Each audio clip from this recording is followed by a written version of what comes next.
Are you looking to get into property investment? Or maybe you're keen to add to your existing portfolio? Well, maybe you should, but maybe you shouldn't. Fact is, I've spoken with hundreds of investors in my time, and often I'm surprised when they tell me the reasons for investing in real estate. Many just get it wrong. You see, while property investment is an excellent vehicle for growing lasting wealth, occasionally it's the wrong fit for particular people. In fact, sometimes there are very legitimate reasons why you shouldn't get involved. So, should you buy an investment property? Well, you probably shouldn't if you're buying a property to pay less tax. Many naive investors think negative gearing is an investment strategy. Their accountant tells them that they need to save tax, so they chase the tax deductions or depreciation allowances, and as a result, they often overpay really, for new or off-the-plan properties while ignoring the fundamentals of property investment. They think they need negative gearing, and they get excited when for every dollar they lose, they save 49 cents. Now that's crazy, especially as new stock almost always comes at a premium price and has limited, actually if any, medium-term capital growth. That's not the way to grow your wealth through property. Now just to make things clear, a property is negatively geared when the cost of owning it, the interest and the bank charges and maintenance and repairs and depreciation exceed the income it produces. In my mind, this is not an investment strategy, it's a short-term funding strategy, when only makes sense when used to purchase high growth, capital growth, investment grade properties. Now these tend to be established houses, townhouses or apartments in desirable streets in top locations in the inner and middle ring suburbs of our three big capital cities. Another reason you shouldn't invest if you're buying because you're disappointed you've missed out on the recent property boom. Have you heard of FOMO, fear of missing out? Now this usually happens at this stage of the property cycle when people read about the windfalls others have made, those who bought a few years ago. However, this time of the cycle, you need to be even more cautious in your investing rather than over-optimistic. Of course, it's an understandable emotion, but investing with emotion leads to bad judgment. And this is exactly the type of emotion that makes you easy prey for the property marketers and spruikers who will offer you a way to get rich quick. Another reason not to invest in property is if you want to get rich quick. Many beginning investors believe that that's the way to do it. However, property investment is a long-term endeavour. I found it takes on average 30 years to become financially free through property. It often takes 10 years or so to learn what not to do. Well, look, we all make investment mistakes when we start out. Then it takes 3 to 5 years to undo the mistakes of the first decade, which often involves selling underperforming properties. Then it takes 2 good property cycles to build a substantial asset base of investment grade properties. Warren Buffett said it well when he said wealth is the transfer of money from the impatient to the patient. Another reason not to invest is if you don't really understand how property investment works. Many people mistakenly believe they understand property investment because they own a home or they've lived in one. So they end up buying a property close to where they live, or where they want to retire, or where they holiday. Again, these are all emotional reasons to purchase a property rather than selecting based on sound investment fundamentals.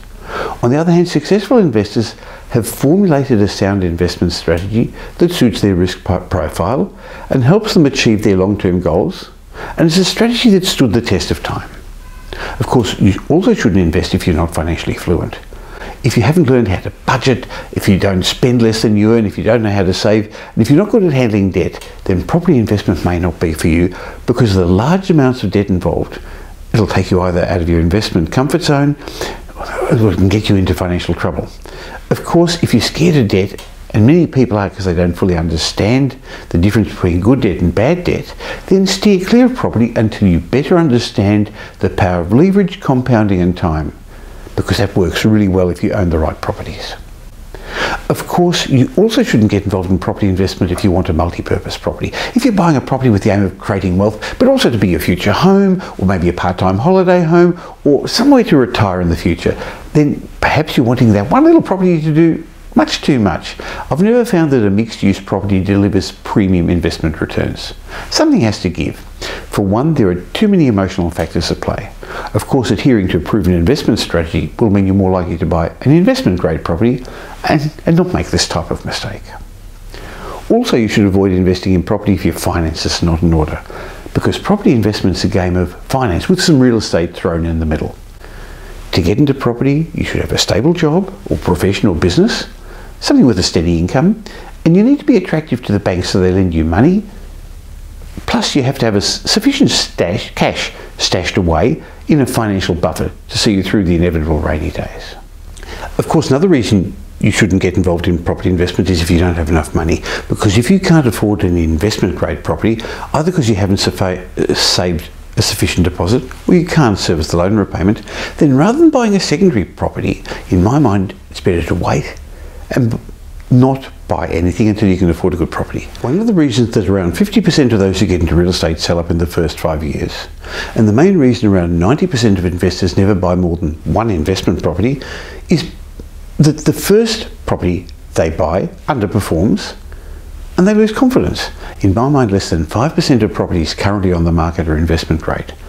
The type of property that will outperform the averages, with wealth producing rates of return and with stability of price when the market eventually turns.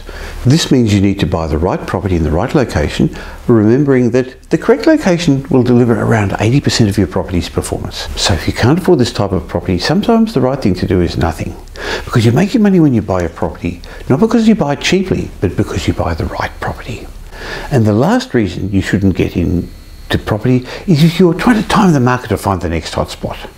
If you're trying to buy near the bottom of the cycle or find that next location that's going to boom, the landscape's littered with investors who've tried to time the market and failed.